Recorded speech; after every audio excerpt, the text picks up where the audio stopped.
अध्याय 1 के खनिज संसाधन में आपका स्वागत है। हम लोग लघु उत्तरीय प्रश्न और दीर्घ उत्तरीय प्रश्न को सॉल्व करेंगे। पिक्चर से क्लियर है।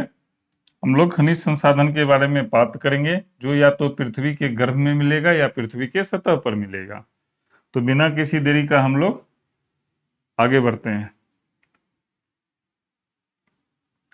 पहले हम लोग लघु उत्तरीय प्रश्न को बनाएंगे, उसके बाद हम लोग दीर्घ उत्तरीय प्रश्न को बनाएंगे। हमारा पहला सवाल है, खनिज किसे कहते हैं? खनिज किसे कहते हैं? तो चलो देखते हैं। कहता है स्वाभाविक रूप से। जब हम स्वाभाविक रूप की बात करते हैं तो इसका मतलब है कि यह पृथ्वी पर पहले से मौजूद है। और यह है क्या? तो अकार्बनिक पदार्थ है। और इसकी रासायनिक और भौतिक संरचना जो है वो निश्चित होती है। आंतरिक परमाणविक बनावट भी सुव्यवस्थित होती है और प्रकृति में बिना मानवीय हस्तक्षेप के निर्मित होते हैं। इसलिए यहाँ पर शब्द है स्वाभाविक रूप से। जब बिना मानवीय हस्तक्षेप से निर्मित होगा तो ये स्वाभाविक रूप से मिलेगा। अब मिलेगा कहाँ पे? तो पृथ्वी की सतह पर या उसके गर्भ में, यानी पृथ्वी के अंदर। और इम्पोर्टेंट क्यों है? क्योंकि इसका उपयोग विभिन्न औद्योगिक और निर्माण कार्यों में किया जाता है। क्लियर हो गया 1 नंबर सवाल। अब हम लोग आते हैं दूसरा नंबर सवाल में। धात्विक खनिजों के 2 प्रमुख पहचानों को लिखें। हमको 2 प्रमुख पहचान कहता है और खनिज का प्रकार क्या है? धात्विक खनिज। तो देखो पहला क्या है, जब हम धात्विक खनिजों को गलाएंगे तो क्या प्राप्त होगी? धातु। लोहा और तांबा एग्जाम्पल, ये धातु है और कहाँ से मिलता है? खनिज से। कैसे मिलता है? जब हम उसके खनिज को गलाते हैं। हमने इसको केमिस्ट्री में पढ़ा है पिछले क्लास में और आगे भी पढ़ना है।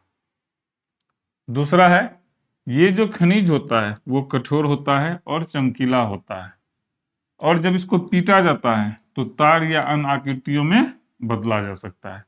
इसकी चालकता भी अच्छी होती है। जैसे लोहा और तांबा, देखो लोहा तांबा क्या होता है? कठोर होता है, चमकीला भी होता है और इसको अगर हथौड़ा से पीटा जाए तो इससे तार भी निकाला जा सकता है और अन्य आकृतियों में हम ढाल सकते हैं। लोहा से हम कई प्रकार की वस्तुओं को बनाते हैं।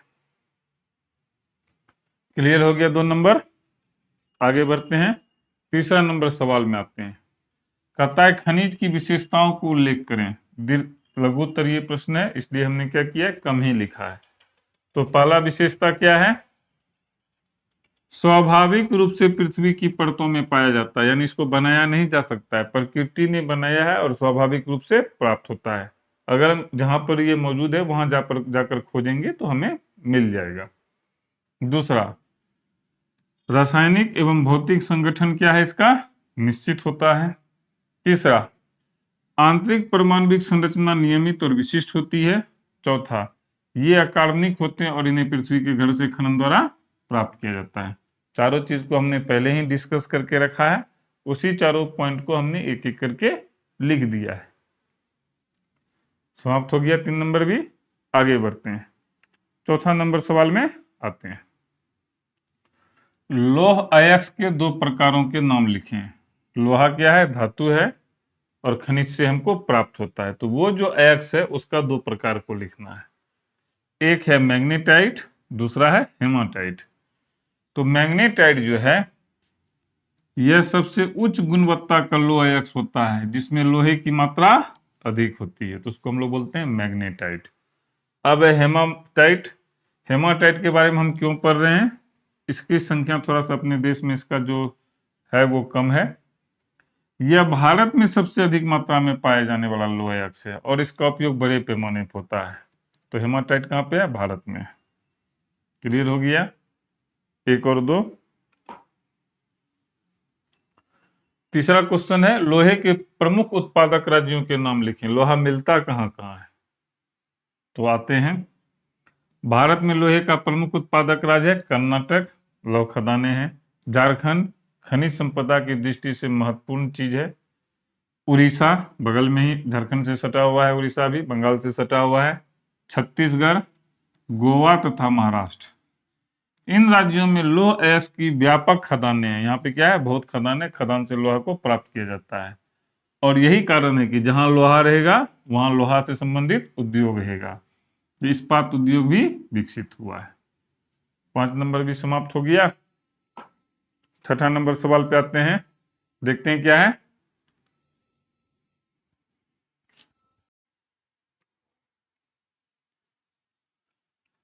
छठा नंबर सवाल है, झारखंड के प्रमुख लौह उत्पादक जिलों के नाम लिखें। झारखंड का प्रमुख उत्पादक जिला का नाम है, देखो ये सब तुमको याद करना पड़ेगा। इन सभी चीजों में समझने के लिए काफी कम चीज है। क्या सब है? सिंहभूम, पलामू, धनबाद, हजारीबाग, संथाल परगना एवं रांची। इन जिलों में उच्च गुणवत्ता का लौह अयस्क पाया जाता है, जो भारत के इस्पात उद्योग के लिए अत्यंत महत्वपूर्ण है। इस चीज में समझने के लिए कुछ नहीं है, ये तुमको याद करना पड़ेगा। 6 नंबर क्लियर हो गया। 7 नंबर में आते हैं, मैग्नीज के क्या उपयोग हैं, लिखें। मैग्नीज का उपयोग विभिन्न औद्योगिक कार्यों में होता है। ये लाइन तो सब में डाल देना। इसका प्रयोग शुष्क बैटरियों के निर्माण में। जब हम शुष्क बैटरी की बात करते हैं तो देखो, वैसा बैटरी जिसमें हम पानी नहीं डालते। इन्वर्टर वाला जो बैटरी होता है उसमें दोनों प्रकार का बैटरी आता है, एक पानी वाला, एक बिना पानी वाला। जैसे पेंसिल बैटरी होता है वो सब शुष्क सेल हुआ। फोटोग्राफी में, चमड़ा उद्योग में, माचिस बनाने, कीटनाशकों के निर्माण में तथा पेंट उद्योग में किया जाता है। इसके अतिरिक्त, इन सभी चीजों के अतिरिक्त इस्पात के निर्माण में मैग्नीज का एक आवश्यक तत्व के रूप में उपयोग में लाया जाता है। इसके अलावा इस्पात इस्पात जो हम बनाते हैं जिसमें लोहा की सबसे ज्यादा उपयोग होता है, उसमें भी मैग्नीज का उपयोग होता है। तो क्लियर हो गया 7 नंबर। आगे बढ़ते हैं, 8वां नंबर में आते हैं, एल्युमिनियम के उपयोग पर प्रकाश डालें। हमने लोहा भी पढ़ लिया, मैग्नीज भी पढ़ लिया, अब हम लोग हैं एल्युमिनियम पे। कहता है एल्युमिनियम एक हल्की एवं मजबूत धातु है, हवाई जहाज में इस्तेमाल होता है। तो क्लियर है, हल्की होता है इसलिए उड़ सकता है, और मजबूत होता है। कई क्षेत्रों में होता है, पहले ही बता दिए हैं। वायुयान निर्माण में होता है, विद्युत उपकरण में होता है, और इसमें जंग नहीं लगता है, देखने में सुंदर होता है। इसलिए क्या होता है, घरेलू सजावटी वस्तुओं में होता है, बर्तन में होता है, सफेद सीमेंट में होता है, और रासायनिक उत्पादों के निर्माण में किया जाता है। इसकी जंग रोधक, बोले थे जंग नहीं लगता है, और विद्युत चालकता गुण इसे अत्यधिक उपयोग बनाते हैं। जंग नहीं लगता है तो हर जगह इस्तेमाल होता है, अब विद्युत चालिकता है तो तार उड़ बनाने में इसका इस्तेमाल होता है। क्लियर हो गया 8 नंबर। आगे बढ़ते हैं, 9वां नंबर, अबरख के क्या उपयोग हैं, लिखें। अबरख अपने यहाँ प्रचुर मात्रा में पाया जाता है, ठीक है। विद्युत रोधक, एल्युमिनियम क्या होता है, विद्युत चालक, यानी उसमें अगर हम करंट देंगे तो पास हो जाएगा। ये क्या है, विद्युत रोधक है, अगर हम करंट देंगे तो करंट पास नहीं होगा।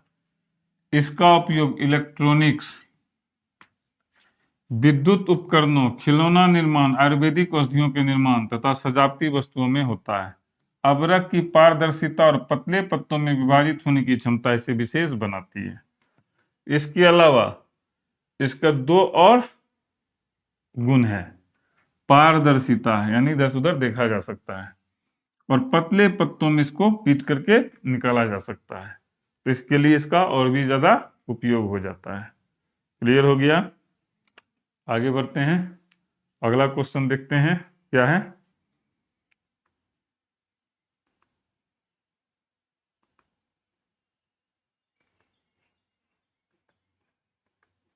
गुड। अगला क्वेश्चन है, चूना पत्थर के उपयोग को लिखें। यह भी अत्यंत उपयोगी खनिज है। कहाँ कहाँ होता है, सीमेंट उद्योग में होता है। इसके अतिरिक्त फ्लक्स के रूप में होता है, रसायन उद्योग में होता है, और भवन निर्माण में भी प्रयुक्त होता है। इन सभी चीजों को केमिस्ट्री में भी अच्छे से पढ़ना है, तो यह चैप्टर केमिस्ट्री के चैप्टर के साथ लिंक्ड है। इसकी प्रकृति क्या होती है? कठोर होता है। इस कारण से यह निर्माण सामग्रियों के लिए भी क्या है? उपयुक्त है। क्लियर हो गया 10 नंबर। 11 नंबर, खनिजों के संरक्षण एवं प्रबंधन से आप क्या समझते हैं? हमको संरक्षण करना है और क्या करना है? प्रबंधन करना है। तो पहला चीज को देखो, खनिज को अगर हम एक बार प्रयोग कर लेंगे तो ये समाप्त हो जाएगा और पुनः हम इसको प्राप्त नहीं कर सकते हैं। तो जो समाप्त हो जाएगा, पुनः नहीं बना सकते हैं, तो उसका संरक्षण क्या है? आवश्यक है। तो यह सब कैसे होगा? अगर हम उसका विवेकपूर्ण उपयोग करें, पुनर्चक्रण करें, अपशिष्ट पदार्थों का बुद्धिमत्तापूर्ण प्रयोग करें, यानी जो चीज बच गया अगर उसका दोबारा इस्तेमाल हो सकता है तो हम उसको फिर से इस्तेमाल करें, उसका पर्यावरण पर क्या प्रभाव पड़ रहा है उस पर नियंत्रण हो, और इसके बदले में अगर कोई वैकल्पिक संसाधन हो तो उसका हम खोज करें। तो ये सब क्या है? खनिज प्रबंधन के अंग हैं। इससे क्या होगा? भविष्य में जो खनिज संकट होगा उससे बचा जा सकता है। जब हम संकट से बच जाएंगे तो क्या होगा? राष्ट्रीय विकास को अस्थायित्व प्रदान किया जा सकता है। क्लियर हो गया? 11 नंबर, आगे बढ़ते हैं। लघु उत्तरीय प्रश्न समाप्त हो गया। अब हम लोग दीर्घ उत्तरीय प्रश्न की ओर चलते हैं। देखते हैं हमारे लिए क्या है। गुड।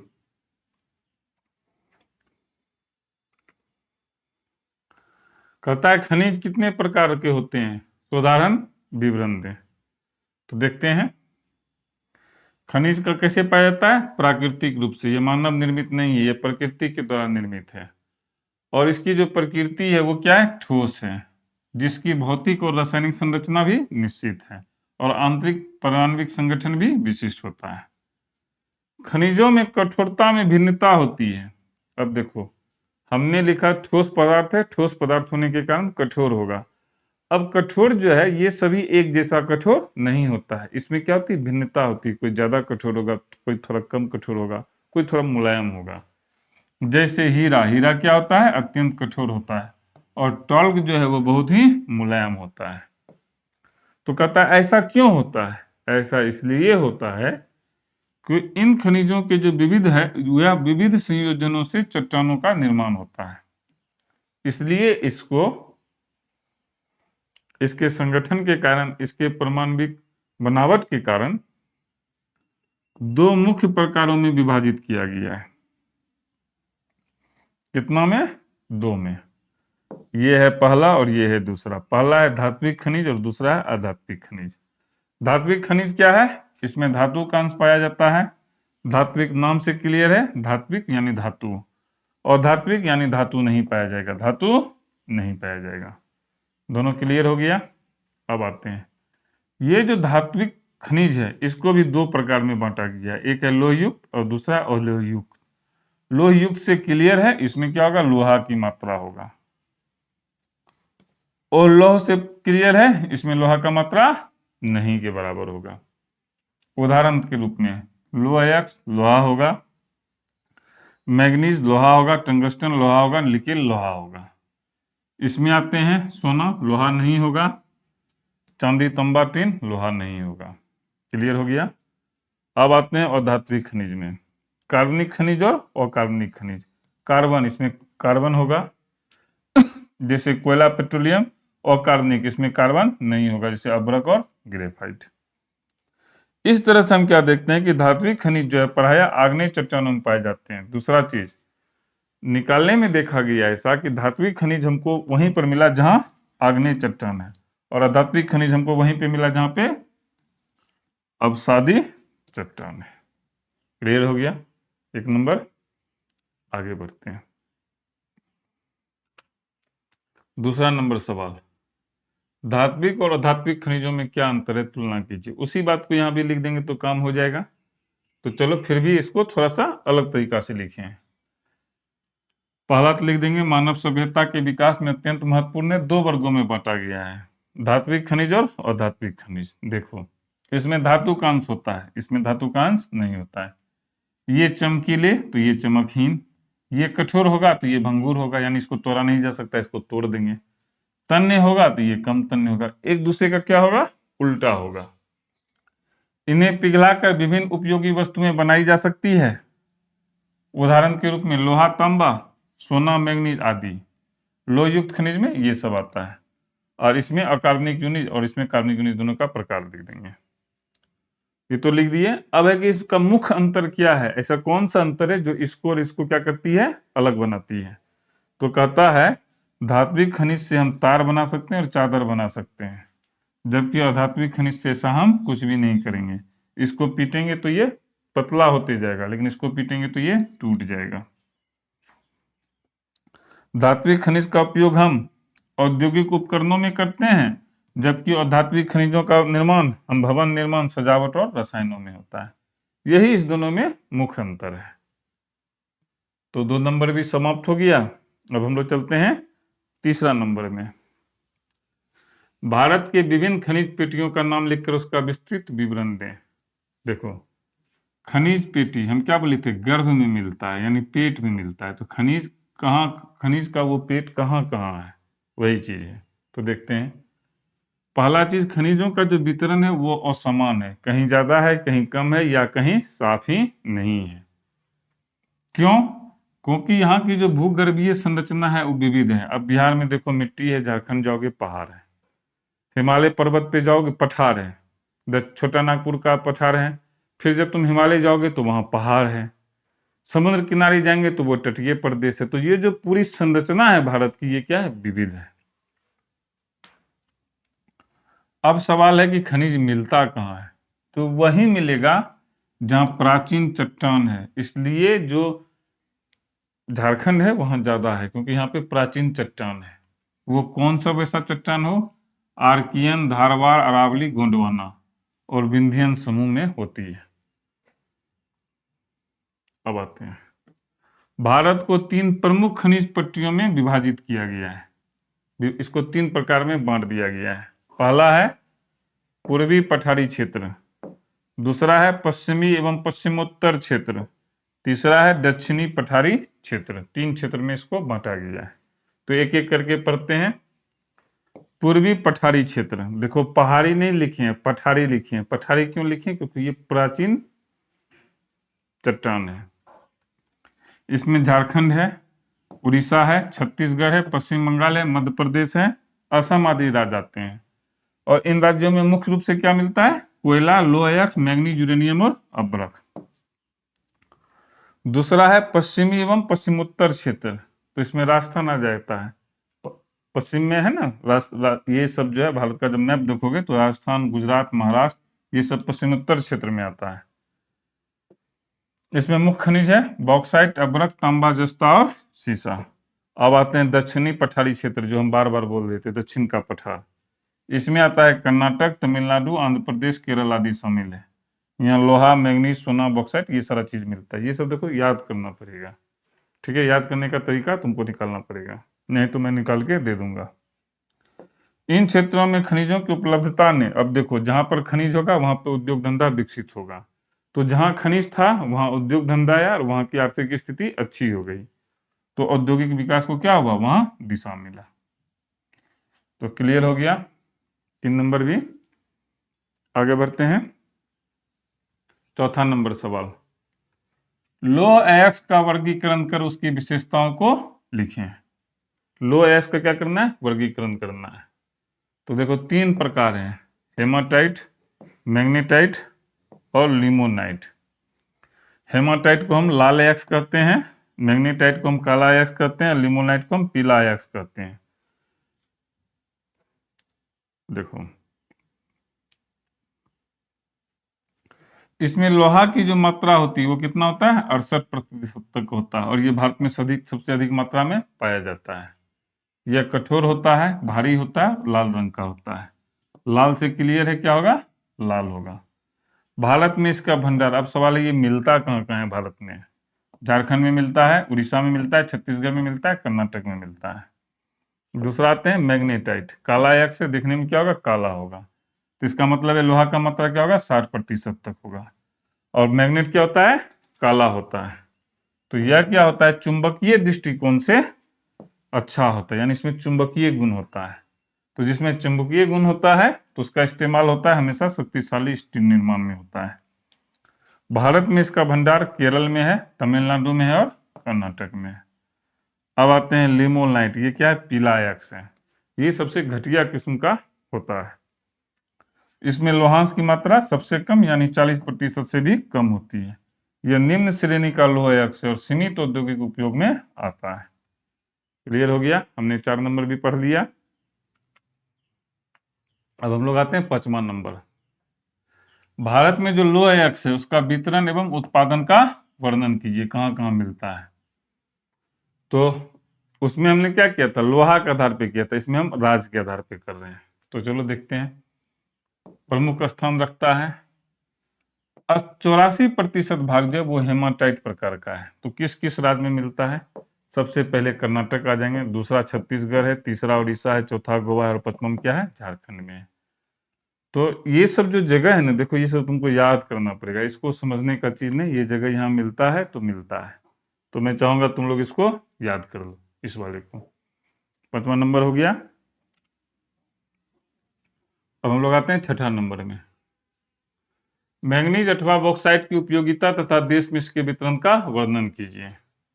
तो देखो मैंगनीज जो होता है यह धातु मिश्र धातु और स्टील उत्पादन में प्रयोग होता है। जब हम मिश्र धातु बनाते हैं ना, जिसमें 2 से 3 से 4 धातु को मिला देते हैं, तो उसमें हम इसका उपयोग करते हैं। और क्यों उपयोग करते हैं, जब स्टील में इसको मिलाते हैं तो स्टील में फिर जंग नहीं लगता है, वह स्टील को क्या करता है, जंगरोधी बना देता है। इसका इन सभी चीजों में होता है, पहले ही बता चुके हैं। अब सवाल है भारत में कितना है। तो भारत में 20% जो है मैंगनीज का भंडार है। अब मिलता कहाँ कहाँ है, सबसे बेसी उड़ीसा में मिलता है 37%, उसके बाद मध्य प्रदेश में, फिर महाराष्ट्र में, कर्नाटक और आंध्र प्रदेश में मिलता है। दूसरा है बॉक्साइट, यह एल्युमिनियम का क्या है, प्रमुख अयस्क है। एल्युमिनियम इसी से निकाला जाता है। कहाँ उपयोग होता है, हवाई जहाज में, बिजली बनाने में, घरेलू सजावट के, इन सभी चीजों में इसका होता है। भारत में है कितना, तो 3037 मिलियन टन है। राज्य कौन कौन है, उड़ीसा, गुजरात, झारखंड और दूसरा राज्य कौन सा है, ये सब है जहां जहां मिलता है। तो क्लियर हो गया 6 नंबर भी। 7वां नंबर, अबरक की उपयोगिता एवं वितरण पर प्रकाश डालिए। अबरक का उपयोग कहाँ है, पहला चीज समझो, अबरक क्या है, अधात्विक है। बहुत बार पूछता है अबरक धातु है या अधातु है, तो क्या है, अधात्विक है। विद्युत रोधी खनिज है, कहाँ कहाँ होता है, विद्युत उपकरण में, जहाँ की करंट नहीं पास करे वहां पे। इसके अलावा रंग रोगन में, सजावटी सामग्री, सब चीज में होता है। मिलता कहाँ कहाँ है, तो 3 जगह मिलता है, झारखंड में, दूसरा क्या है आंध्र प्रदेश में, तीसरा कहाँ है, राजस्थान में। क्लियर हो गया, मिलता कहाँ है, ये सब देखो याद करना पड़ेगा, बाकी इसमें समझने के लिए ऐसा कोई चीज नहीं है। खनिजों के संरक्षण के उपाय सुझाइए। खनिज क्या है, खत्म होने वाली चीजें हैं, इसका उपयोग हो रहा है तो खनिज खत्म भी होता जा रहा है, तो इसका संरक्षण क्या है, अति आवश्यक है। तो पहला चीज समझते हैं, खनिज क्या है, सीमित है यानी खत्म हो जाएगा। अनवीकरणीय है यानी फिर से इसको हम नहीं बना सकते हैं। और सबसे बड़ी बात है कि प्रकृति भी इसको तुरंत नहीं बनाएगी, क्योंकि इसके निर्माण में लाखों वर्ष लगे हैं। तो अगर समाप्त हो जाएगा तो तुरंत नहीं बनेगी। लेकिन हो क्या रहा है, इसका अंधाधुंध दोहन हो रहा है, बिना सोचे समझे इस्तेमाल हो रहा है। तो इससे क्या होगा, आने वाली जो पीढ़ी होगी उसके लिए कुछ नहीं बचेगा, यानी उसके लिए संकट उत्पन्न हो जाएगा। तो इन सभी चीजों को ध्यान में रखते हुए यह आवश्यक है कि जो खनिज है उसका संरक्षण आवश्यक है। कैसे, नियंत्रित दोहन, हम जो इसका उपयोग करें उस पर नियंत्रण हो, जितना जरूरी है उतना ही खर्च करें। विवेकपूर्ण उपयोग, वहीं खर्च करें जहां जरूरी है। विकल्पों का विकास, अगर यह संभव है कि उसके बदले कोई और चीज इस्तेमाल किया जा सकता है तो हम उसको इस्तेमाल करेंगे। तकनीकी सुधार, ऐसा हो कि जो चीज बर्बाद हो जा रहा है हमारे पास ऐसा तकनीक हो कि हम सब कुछ उसका इस्तेमाल कर लें। जन जागृति और नीति निर्माण, इसके लिए लोगों को हम प्रेरित करें कि देखो तुम उतना बिजली उतना ही उपयोग करो जितना आवश्यक है। ये सारा चीज है। तो क्लियर हो गया प्रश्न नंबर 8। आगे बढ़ते हैं। समाप्त हो गया। इसमें इतना ही है। ईश्वर आप लोगों को सफलता प्रदान करें। धन्यवाद।